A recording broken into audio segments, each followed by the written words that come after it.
Yes, Cody live in Solano County with the finished product. Hey, Code. Absolutely. Okay, here's the thing. Sometimes you see a story on the news and you never see the finished product. And I want to be the reporter that shows you the finished product. This is my man Chango. Good to see you, my friend. Hey, good to see you again, Cody. So How are this you? started out with a eucalyptus tree that was dying. It wasn't doing very well. That's correct. Yes, Cody. And then you have carved it into this bear, and I'm telling you, this bear, he's got soul to him, man, in his eyes. I love it. Thank you very much, Cody. Well, I tell you something, and I can appreciate you saying that, because, and I say this humbly, that's kind of the aspect that I carve from. We've been over it before in regards to how I connect spirit with this work.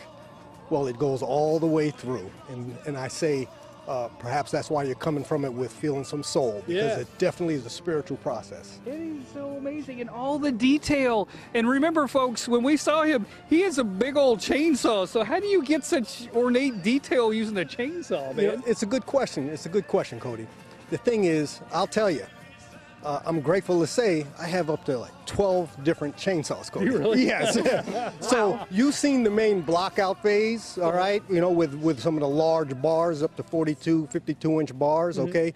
But I actually go down to a 12-inch bar with a tip that is what they call a dime tip. Okay. The tip, so it's like you can just really get in there and carve almost like a little whittling knife. Yeah, okay. So I finished it with what's called a toonie tip, more of a like a dollar-sized coin tip, since it's larger, to get into those areas and undercut the fur and such.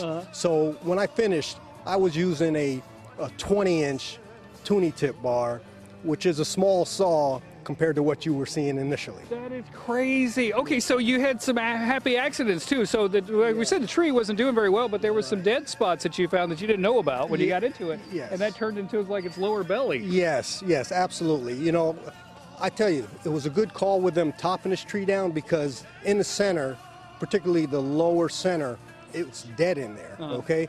And as I'm carving down, I'm like, oh my good, you couldn't see that initially to start with, okay? Everything looked fresh and healthy.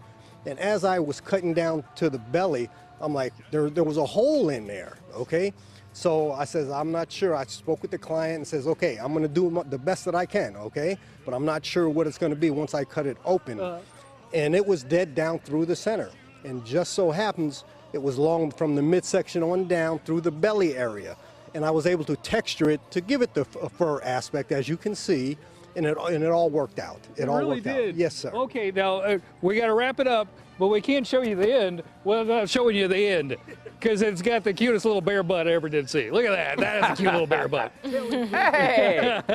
Chuck, thank you so much, man. Thank you, Cody. I appreciate it. It it. really turned out spectacular, and thanks for inviting us out to show the final product. Oh, absolutely. Thanks for your time, Cody. And believe it or not, you were part of this. So thank you very much. I feel good about it. You know what? I flunked out of art school. Now I feel like I got a master class just done right there. All right, back to you guys. Nice, Code. Thank you. 12